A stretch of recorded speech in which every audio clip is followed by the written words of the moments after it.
You are Locked On Packers, your daily Green Bay Packers podcast. Part of the Locked On Podcast Network, your team every day.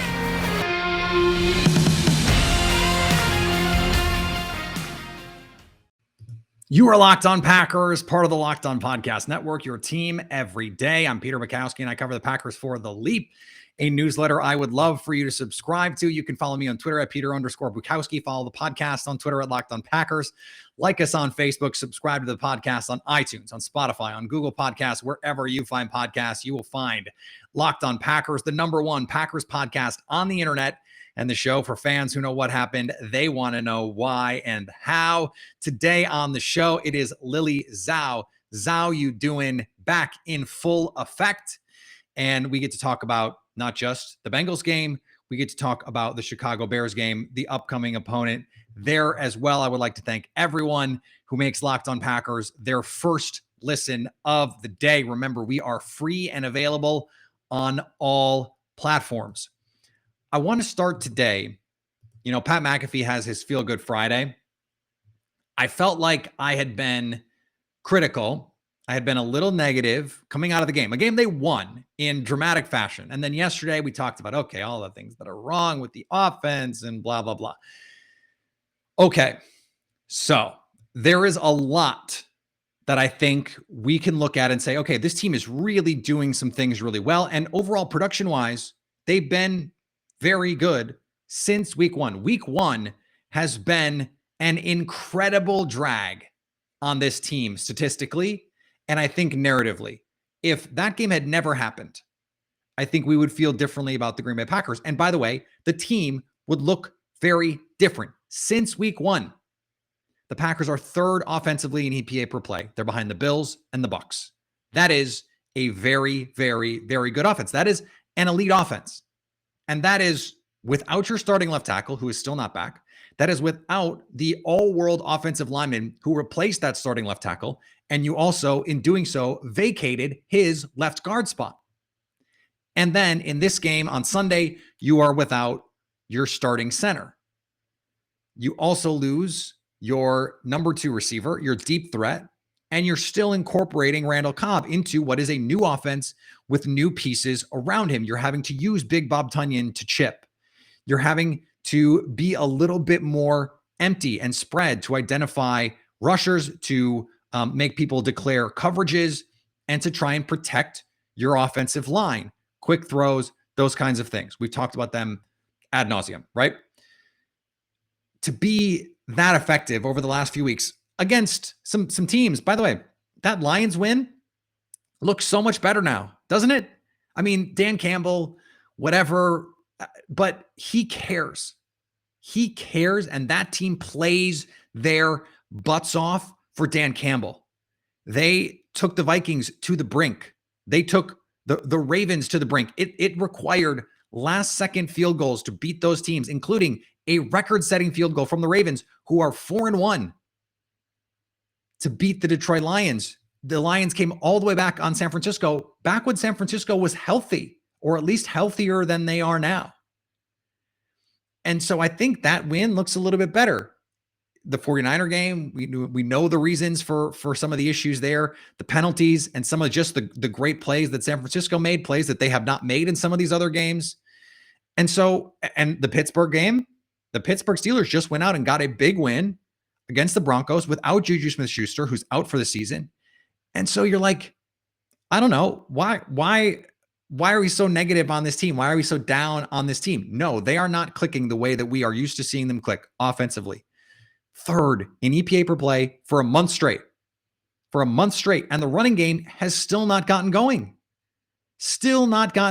I think getting your guys back healthy is a big way to get you going in that direction.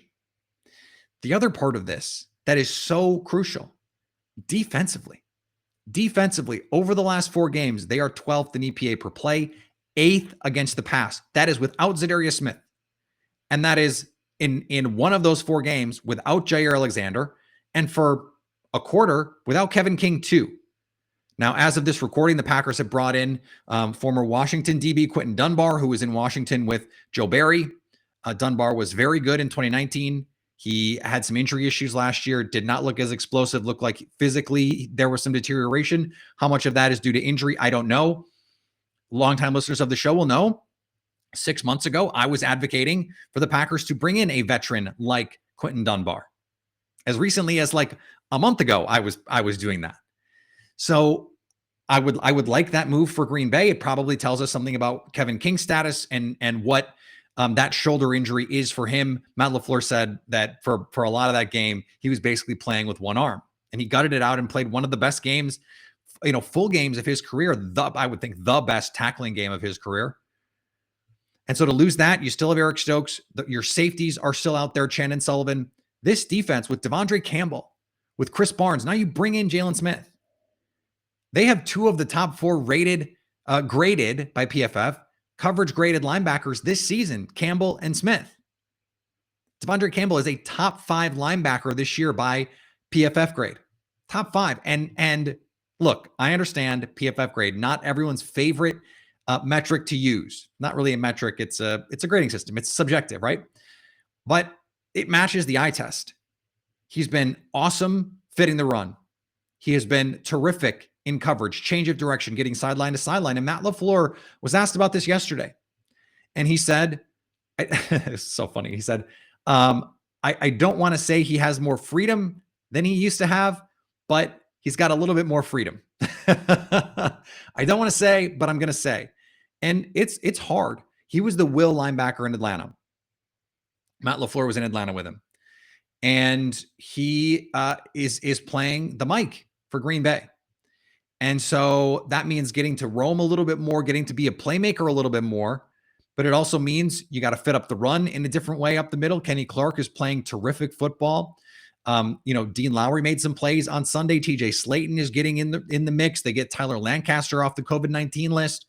And so there are these players now who are starting to put it together.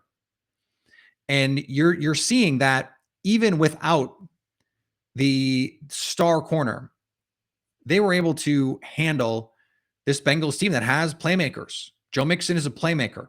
Joe Burrow is a very promising young quarterback. Jamar Chase, I think he's the number 1 graded receiver against single coverage this season. Not rookie, receiver. Devontae Adams is second.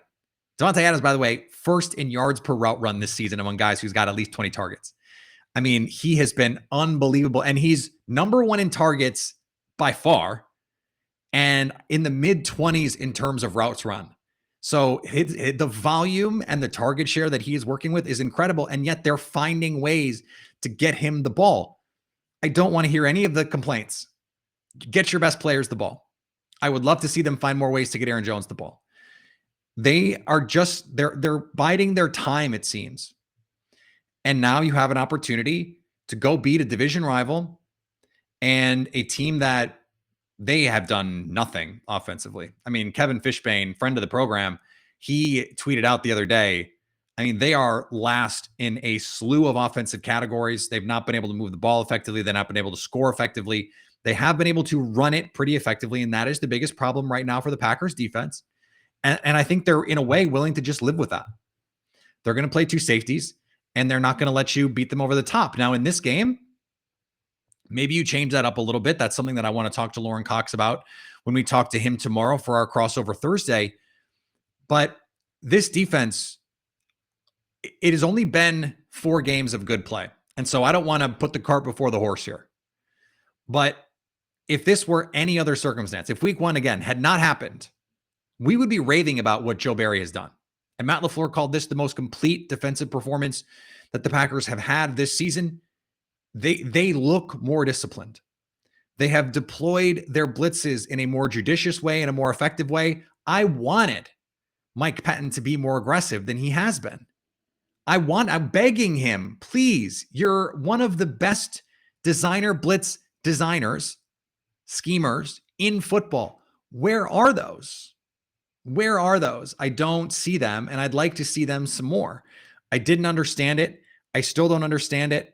But Sean Desai, in Chicago is one of the rising stars among defensive coaches. People rave about that guy, Vic Fangio tree, and they lead the league in sacks. So you want to have Elton Jenkins back for this. You got to have your big boy pants on. Now the Packers 5th in Pro Football Focus's pass block grades. They've been good. One of the issues is Aaron Rodgers, 14th from a clean pocket in terms of grade, but 3rd in passer rating. So they've been able to find ways to push the ball down the field. Play to play, a little inconsistent. And I think part of that is the offense is not quite in rhythm. You're having to chip with Tunyon, and you're trying to integrate Randall Cobb, who can do some different kinds of things than some of the other players that you've had. You don't have the same sort of field stretcher on the outside without MVS. And so they're trying to just ham and egg this and make it work.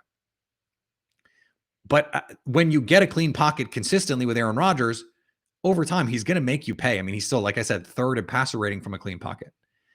And so they're going to be able to find ways to get the ball down the field. If they can protect this week, they're going to score enough to win. Period. End of story. Because this Bears offense is they're just not good enough to score 25. They're barely good enough to score 20. And I think it's going to take more than that to beat Green Bay, even coming off this emotional win.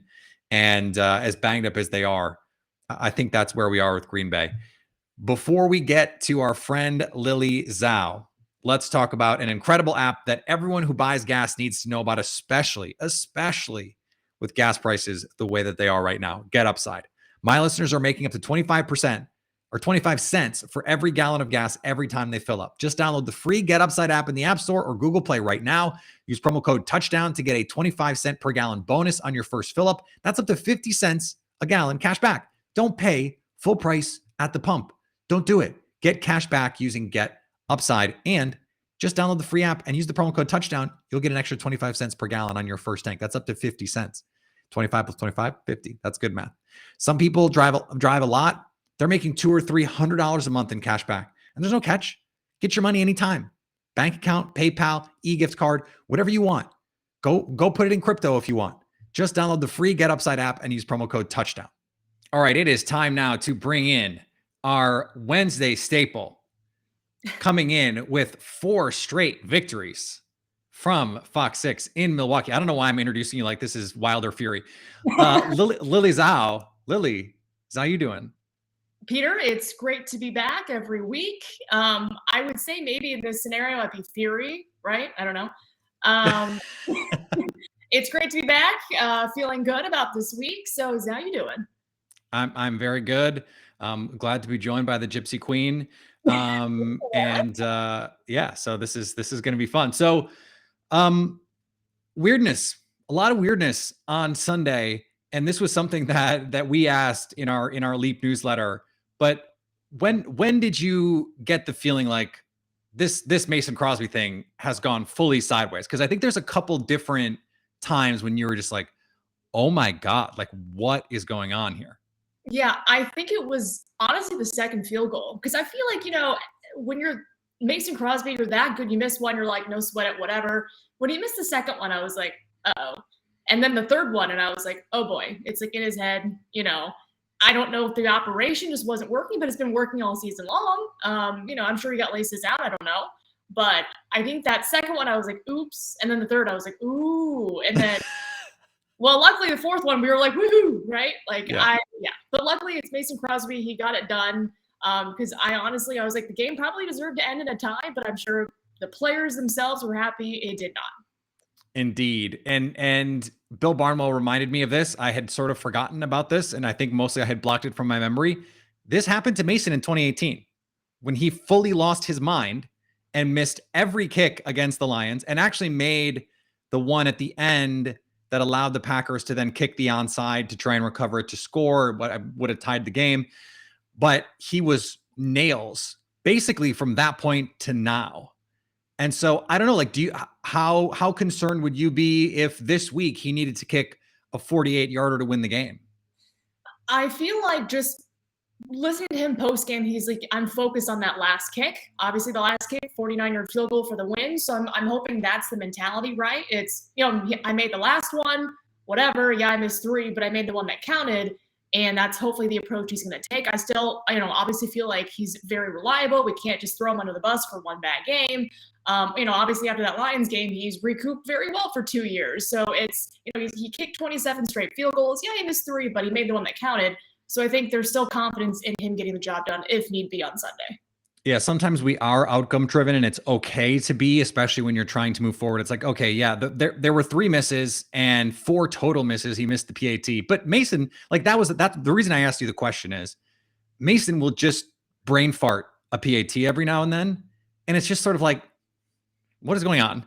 But like, it's not a cause for concern. And then when he knuckle hooked that first field goal, the 36-yarder, I was like, okay, this is weird. And then to your point, when he missed that other one, I was just like, oh no, this is the one that goes in. He wins the game. He's the hero. And when that one didn't go in, I was like, okay, no, this has gone off the rails now. So from this game, this is so funny. If you go back and look in the Matt LaFleur era, they really have not lost a game where they outplayed their opponent. And it looked like that was going to happen against San Francisco, and they had the heroics. It looked like it was going to happen in this game. And then, I wouldn't say heroics. Was there heroics in this game? There were almost heroics. Like, imagine if Rodgers, with 30 seconds left, they get the ball down after the missed field goal and they go 30 yards and Mason kicks the game winner. Like, to do that again. But this is going to happen at some point. Do you think there is something about this team, though, that they just believe we have 12, we have Mason, this is going to work out? I think so, right? And Aaron Rodgers, Matt LaFleur talked about the resiliency of this team. They didn't give up. And obviously there were multiple chances of when they could have won the game. Ultimately they did, but they didn't give up. They didn't lay down and say, oh, it's over, they're going to win it. I wasn't there in Cincinnati, but, Tim Van Voren was there, and he, mentioned the insane amount of celebration that they heard from the locker room. These guys, I'm sure, were exhausted. They knew at the end of the day they got the win. But to your point there, I just feel like, yeah, this team didn't give up. They were confident that they were going to win it, and obviously the results helped, confirm that. But obviously, if they had lost, it's kind of like, well, we're talking about a different thing here. But I think this is a win that they can really build on the rest of the season. So this is an interesting situation now. They have to play. It's not a short week, but they played 5 quarters. Aaron Rodgers talked about the heat. He said this is one of the most mentally and physically exhausting games that they've been a part of. I do think there is a mental wear and tear to playing all these close games. That is not something that we talk a lot about. But now they have to go play a very physical Bears team. No, it's not the best offense. It's a rookie quarterback, but this is a division rival. Chicago is going to be up for this game. So what is your concern level about the wear and tear that this game had on this team as they now face a game that, I didn't even realize it until people started saying it, is going to be for the lead in the division? Yeah, that's the thing, right? It's, I always feel like when you're talking Packers Bears, it's, throw those records out the window. It's going to be a good game because they're rivals. They know each other. And that's a cliche, but I feel like for this group, it is true. Like, it is 100% true. Yeah, Packers could be 4-0 and the Bears could be 0-4 and they'd still play their best football, I feel like. This is a game that they're going to have to be prepared for. You mentioned the heat, the extra quarter of play, the emotional up and downs of that game because it was just insane at the end. That's just something that they're going to have to really weather, I feel like, in the first couple minutes of the game. The Bears are going to come out strong. If they can weather that first quarter and hopefully put up some points, I think they're going to be in good shape down the line because, this is a good team. Justin Fields still a young quarterback. Their offense has kind of picked up steam. They've kind of found an identity, even though David Montgomery's not there. Their running game is getting going. Justin Fields can still make plays, and this is still a good defense. So if the Packers let their guard down and think, oh, we're just going to waltz into Chicago and get a win, it's not going to be a good day for them. So I think they just have to weather that storm and hopefully not get any more injuries because they were dropping like flies already. If they can just stay healthy and just kind of at least score in their opening drive, I think that takes a little bit away, or a little bit of the good juju away from the Bears, I'd say, early on. Yeah, and I think what's great about what we've seen so far is the Packers have not hit their stride by any means, and they've weathered the proverbial storm with all of these injuries. I do think playing the Bears helps when it comes to getting up for this game. Like, there is no circumstance, like they could have played on a Thursday night game and then play on Sunday, and they would find a way to be up for the Bears on Sunday. That is just how this works. There is no team they like beating more than Chicago. And there's no team that Chicago would rather be playing in any given week than Green Bay. So I think this is going to be a really fun test for the Packers. I struggle right now, and we talked about this to open the show. I don't know how good they are right now because there are some weird efficiency numbers that are out there, but the week one was so bad that I can't get it out of my brain. But like statistically, they've been pretty good over the last couple of weeks on both sides of the ball. So like when you think about the improvements that the team has made, where do you think those improvements have been most important? Not necessarily the biggest improvement, but most important from that week one debacle. Oh, that's a good question. I just feel like their continuity, if that makes any sort of sense, with the defense. I feel like they've kind of trended upwards. I know the red zone defense is a huge issue. When you're giving up, 16 trips to the red zone, 16 touchdowns. I mean, something's gonna have to give this week. You don't want to continue that trend, but I just feel like the consistency defensively has helped as well. I don't know if we talked really a lot about Devondre Campbell, but he's really been huge for the middle. Not enough. We have not talked about him enough. Yeah, and he's been such a great acquisition. Aaron Rodgers just said for these guys, just a change of environment sometimes can just bring out the best in a player. I feel like that's the case for Devondre, and he's really been, kind of, I feel like that glue in the middle for this defense. And we saw when he was out for a couple plays, they were kind of running roughshod through the middle of that defense. So that's good there. And his ability to create some plays has been really big, considering Jair's not in the game. Outside of that red zone defense, I feel like the defense at least is trending upwards. As for the offense, it's kind of, we saw week one, they couldn't do anything. And then we've seen them progress. And then against Cincinnati, it was the first three drives were like, what's happening? I know a lot of people were questioning Matt LaFleur's play calling, especially towards the end there. It's why not take a shot to the end zone, right? I was doing that. That was me. Yeah. So I just feel like there's still some things that there's a lot of things that can improve offensively. But when you have an Aaron Rodgers, Devontae Adams, and Aaron Jones, you're still a good offense. It's just they have not been consistent enough to this point. But you know what? At this point, when you can say the defense is kind of trending upwards to that regard, it's pretty good. Especially given the injuries. And I think I wanted to come out to start the day's show because I had been, negative. I don't know if I had been negative, but I had been thank you, Lily, for your support in this important matter. Yes, I had been critical because I'm going, this is not as good as it could be. We saw it last year. We know what they're capable of. And I think there are some reasons for why they haven't, gotten to that level. Right. But to your point, and this is something that Matt LaFleur talks about all the time, you would rather be making these corrections while you win. And I think that's the thing, that the fact that we've seen such an uptick in the defense, like this is why Joe Barry is here, because this defense is talented. And for them to be able to produce with Jair out, with Za'Darius Smith out, and they might not get Za'Darius Smith back. And so they need to figure out, okay, what's the deal with the blitz? How can they find and manufacture some of these things? So how do you think the Packers, if at all, need to adjust the way that they defend someone like Justin Fields? Because they have not seen a quarterback who can move the way Justin Fields does. When I look at it, I'm going, okay, this is why you get Devondre Campbell. This is why you get Jalen Smith. Guys, linebackers that can move. To me, that is the key against a quarterback like Jalen, or against Justin Fields. I just don't know how you adjust your defense to get there. That's the big question, right? That's what we're going to have to see Joe Barry come out with. But I feel like every time we're talking about a quarterback with legs as good as Justin Fields, it's just lane integrity. You just got to stay home and not make him beat you up the middle. Even on that, 4th and 2 play in Cincinnati where they got a hold, it was just, there was a wide open hole. And I mean, Joe Burrow could have taken off for more yards, but if that's Justin Fields, it could be a different story there. So they just have to stay true in their lane integrity or their gap integrity and make sure that he does not get those chunk plays with his feet that he potentially could. And he's still a young quarterback, so rattle him, get in his face, make him really uncomfortable. And they've been so good against the run. I think that's kind of where this offense is predicated for the Bears. If they can stop the run and make them one-dimensional, have Justin Fields just one-dimensional, have to pass the ball, maybe that's the success that they have to have against a quarterback like him. And granted, he's a tough kid. I mean, he hyperextended his knee. He's probably not going to be 100%, so maybe they can use that to their advantage as well. Yeah, it's one of those interesting approaches because rookies you want to pressure, right? I mean, that's always been the book on rookies, and I think Justin Fields is someone who he can be he can overlook pressure looks or he can misidentify pressure looks. The protection has not been good. Their offensive line is extremely not good. And so from that standpoint, you're like, okay, go after him, go get him. But he's so athletic and so big and strong that it's like, well, maybe the plan is mush rush him and drop 7 and make him read and make throws.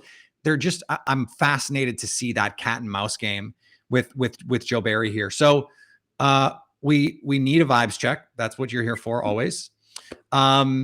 This team, something doesn't quite feel like it's all the way clicked in. And I don't think it's reflected really in the players. I notice it from Matt LaFleur. There are times when he's talking about different things and he just doesn't, I think he can sense that this is just not sort of where they're not really where they need to be. Am I overanalyzing that? Like, are you sensing that too? Because I feel like there's something like everyone's just sort of waiting for this to lock in. And maybe it's as simple as the offensive line gets healthy or whatever it is. But I just get the sense that like they're sort of waiting for this to all click into place. I get that vibe too. So you're not the only person feeling this, thinking this 100%. Yeah, it's, when you look at the offense last year, they just got out to a roaring start and just kind of took off. And, when you're looking at this offense now, it's kind of been the Devontae Adams, Randall Cobb sprinkled in there, Aaron Jones, A.J. Dillon. We haven't really seen Lazard. We haven't really seen Tunyon. Those two guys were big for this offense last year. Granted, MVS is injured at the moment, but you haven't gotten Lazard or Tunyon really involved offensively. And maybe some of that is just you need these guys to block. That's just what it is. But I do feel like they're going to take a big step back whenever Elton and Bakhtiari can get back in this offensive line. Maybe that's when they take that next step. Because like you said, it doesn't really feel 100% like they are just roaring to go. Even in that Cincinnati game, those first 3 drives, it took a big step the week prior, but then just regressed, and you're like, they're not there yet. So maybe it's right. Maybe you're right in terms of they get their top offensive lineman in, and that's when it starts to click. And Aaron Rodgers, I thought, had very telling comments to Pat McAfee when he said, we just felt like this was our game to win. And even when it started poorly, we just felt like we were gonna make it work. And by the way, after that, every single drive they had the ball, they were in position to score. Mason missed 3 field goals, but they moved the ball on a pretty good defense and were able to be in position there. I think they're going to be able to move the ball against anyone. They're just not quite there, and that's okay. So that's it. It's Packers Bears time, which is awesome. These are the games that we always have circled on the schedule. So 5 in a row next week. I'll talk to you on Wednesday. Sounds good. Thanks, Peter. All right. I want to thank Lily Zhao for coming on the show. Always great to have her on and get her insights. The vibe checks are essential. Today's episode is brought to you by Built Bar. Built Bar is the best tasting protein bar ever. It's the best tasting protein bar that God or man has ever invented. And it's pretty incredible what they've been able to do. High in fiber, high in protein, low in sugar, low in net carb. And yet it tastes truly when I say unbelievable, I truly mean unbelievable. Like I could not believe how good they tasted the first time I had them. And every time they come out with a new flavor, right now it's cookie dough chunk. I'm blown away at what they're able to accomplish and still maintain the high standards of the high protein, high fiber, low net carb, and low sugar. What they do is it's incredible. Go to built.com and use promo code LOCKS15 to get 15% off your first order. That's promo code LOCKS15 for 15% off at built.com. And today's episode is also brought to you by betonline.ag. Back and better than ever, all eyes are on the gridiron. Alabama goes down. The Chiefs are reeling. Football is as fun as ever, and BetOnline is there to make it even that little bit extra. With the new updated site and interface, even more odds, props, and contests, BetOnline continues to be your number one source for everything football. Go to the website or use your mobile device and sign up today to get a 50% welcome bonus on that first deposit and use the promo code Locked On. They've got basketball, boxing, football, of course, Vegas casino games. Don't wait to take advantage of all the amazing offers available for the 2021 season. BetOnline, the fastest and easiest way to bet on all your favorite sports. BetOnline, where the game starts. And thank you again for making Locked On Packers your first listen of the day. Make Peacock and Williamson your second. They will give you the everything from around the league. And if you're locked in or locked on the Packers, they give you the bigger picture. All right, back tomorrow, crossover Thursday. Friday, we have our live show. And then remember, we are live after every game the rest of the season. That's what we're doing. That's the deal. That's what you wanted. That's what you asked for. And that's what we're going to do. So we are going to be live on YouTube after every game. The podcast will go up the next morning, and that gives you the opportunity to be first if you want to watch us on YouTube. But still, subscribe, get it in your feed. Follow me on Twitter, Peter_Bukowski. Follow the podcast on Twitter, Locked On Packers. Like us on Facebook. Subscribe to the podcast, iTunes, Spotify, Google Podcasts, wherever you find podcasts, you will find Locked On Packers. And anytime you want to hit us up on the Locked On Packers fan hotline, you can do that, 920-341-3775 to stay Locked On Packers.